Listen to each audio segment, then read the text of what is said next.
A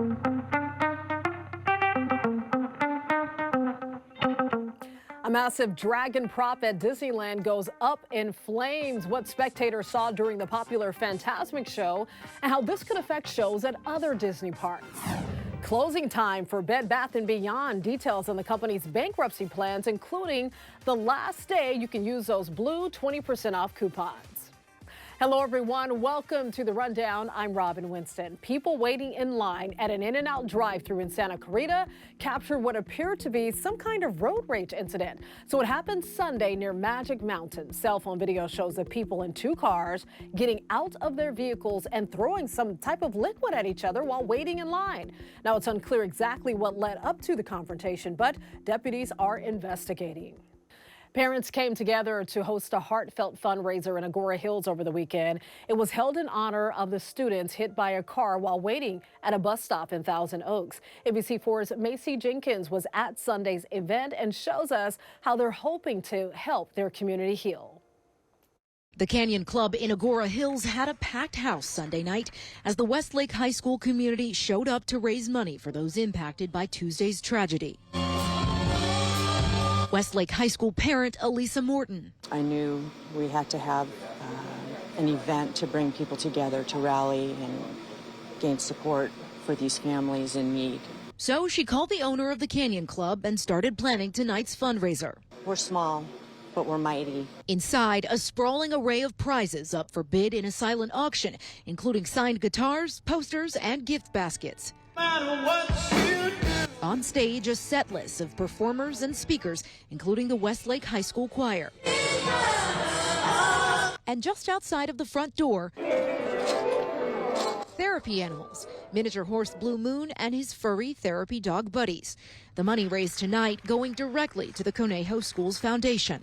It's a nonprofit organization, and it's set up to handle all donations that come in for events like this. And as money is needed, they will allocate it to whatever the needs are of those directly impacted. For those unable to speak the right words, a chance to write a message to the families of the 3 students still recovering. So there's someone who was literally walking the halls one day and the next day they weren't here with us. It's definitely been really, really hard. The family of 15-year-old Wesley Welling, who died on Tuesday, it's just like a bright light. Grateful for the support amidst an unimaginable loss. The community, I want to tell them thank you.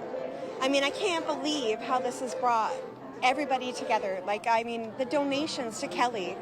I mean, she's a single mom of 3 kids. She's been struggling her entire life, but no matter how much she was struggling, she gave those kids a good life. Organizers say an early estimate shows they raised somewhere between $12,000 and $15,000.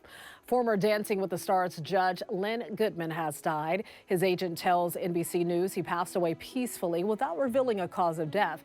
Goodman was a former ballroom dancer and British champion. He was the head judge on Dancing with the Stars for 15 years until his retirement in November. Goodman was 78 years old.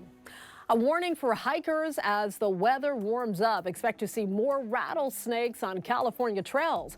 The Riverside Fire Department sent out a new warning saying rattlesnake sightings are increasing in Sycamore Canyon Park and Box Springs Canyon Reserve. Experts say rain helped bring in more mice and rodents, leading to more rattlesnake activity.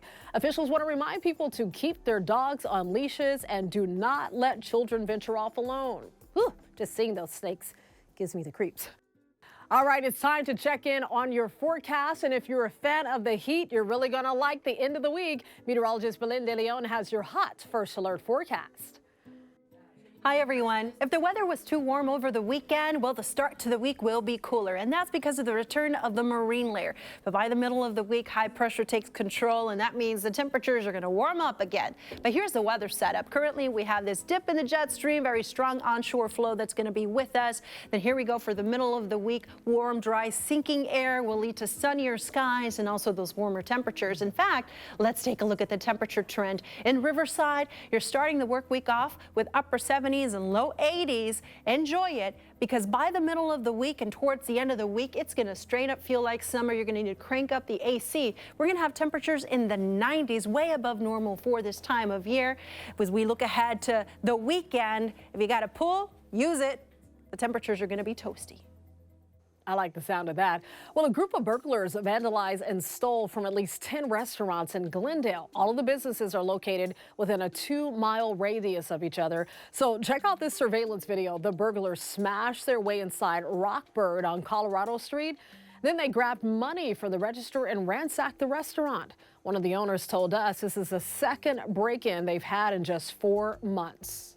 We have restaurant equipment in here, and we have food. I don't know what they thought they were gonna get, but it's unsettling because I know it's not your home, but it's your business. You feel violated.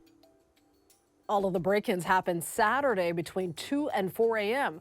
Police do think they're all connected, but so far there have been no arrests. California is making progress after years of severe drought. Several storms this winter actually helped out, but we're not quite out of the woods yet. The good news, the state will provide 100% of the water requested by cities and farms for the first time in years. The last time the state agency fully met water requests was back in 2006. The State Water Project provides water for about 27 million customers, but in Southern California, much of our water comes from the Colorado River, which is still in the midst of a 23-year drought. Repair work continues at Disneyland after a giant animatronic figure caught fire during a show over the weekend. Due to unforeseen circumstances, this performance of Phantasmic cannot continue. This 45-foot-tall fire-breathing prop dragon is used during the theme park's popular Phantasmic show. But on Saturday, guests quickly noticed something wasn't right. The dragon's head burst into flames and fire eventually engulfed the entire animatronic. Towards the end of the show, the dragon lets out a fire flame, and once the dragon did that, the fire flame slowly got stronger and stronger and stronger till you can feel the heat. The Anaheim Fire Department says they treated several cast members for possible smoke inhalation, but no one was taken to the hospital and no guests were injured. Disney is temporarily suspending the use of fire effects in some of its parks. Bed Bath & Beyond has officially filed for bankruptcy. The company spent the past year announcing a series of job cuts and store closures. The retail chain filed for Chapter 11 bankruptcy protection and has asked the courts for permission to auction its assets. The stores will start store closing sales on Wednesday and then go out of business. That will also be the same day the company will stop accepting those blue 20% off coupons.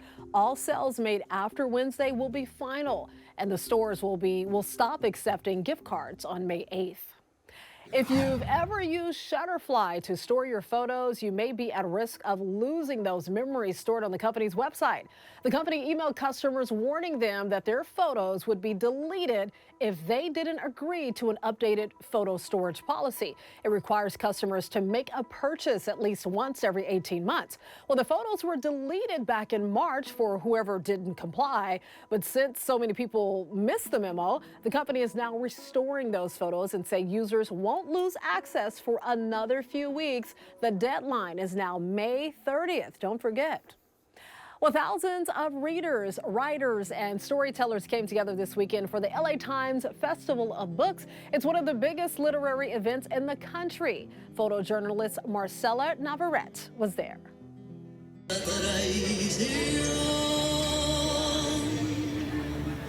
As a small independent publisher, events like this where we can showcase our books and get to know new customers, new readers is so important, especially for people like me that I'm doing this business all on my own. So it's so important to meet new readers, new clients, and to have a space where I can showcase my books. To be here with my book in the LA Times Festival of Books is amazing. It's a huge opportunity. The Festival of Books is an incredible opportunity for authors like myself, self-publishing authors, Latinos, Latinx. It's a good way for me to share and spread awareness about my community and about growing up undocumented. It's actually very amazing and honoring, humbling to actually be here as author of Doctores con Alas. One of the things that we're trying to do there is like to make sure that, you know, we share stories of physicians that we have migrated. We come from very different countries, and there's always a story behind us. We need to teach them to read and to write. You don't have to be a writer to write. You know, it's beautiful. Just write everything that comes out of your guts, you know, from your heart. And I think we need to tell our kids that we need to read. It's so important. You get beautiful things from reading. I agree. Reading is fundamental. All right, finally, my favorite story of the day. We want to tell you about a loving, supportive, and resilient pet community that refused to give up on a dog named Bruce, and they got him adopted after more than 400 days in foster care. So Bruce was rescued by WAG's Pet Adoption in Westminster back in January of 2022. Before the rescue, his previous shelters, they just misunderstood him. They thought he was too wild and hyper and just out of control. But hey, it turns out Bruce just needed the right environment and patient trainers. So after 14 months of hard work and positive enforcement, Bruce has finally found a new family in Huntington Beach with his parents, Thor and Hillary Faber, along with his pup sibling, Mr. Reese. Last year, we lost one of our little dogs, and both of us wanted a large dog to replace our other dog. And when we went to WAG's, I saw Bruce, and he reminded me of a chocolate lab bull terrier mix. Foster's house, and there he played like a normal dog and did everything dogs are supposed to do. So we brought our other little dog over there to play with him. Bruce's new parents also say those adorable pointy ears make him even more irresistible. Hey, I say patience is a virtue, a little love and a little patience. It's something we all can use. Now, Bruce has the perfect home. You can always get news and weather updates on the NBCLA app and our website, NBCLA.com. And be sure to tune into Today in LA on NBC4 weekdays 4 to 7 a.m. I'll be helping you get around with traffic reports throughout the morning. I'll see you next time on The Rundown.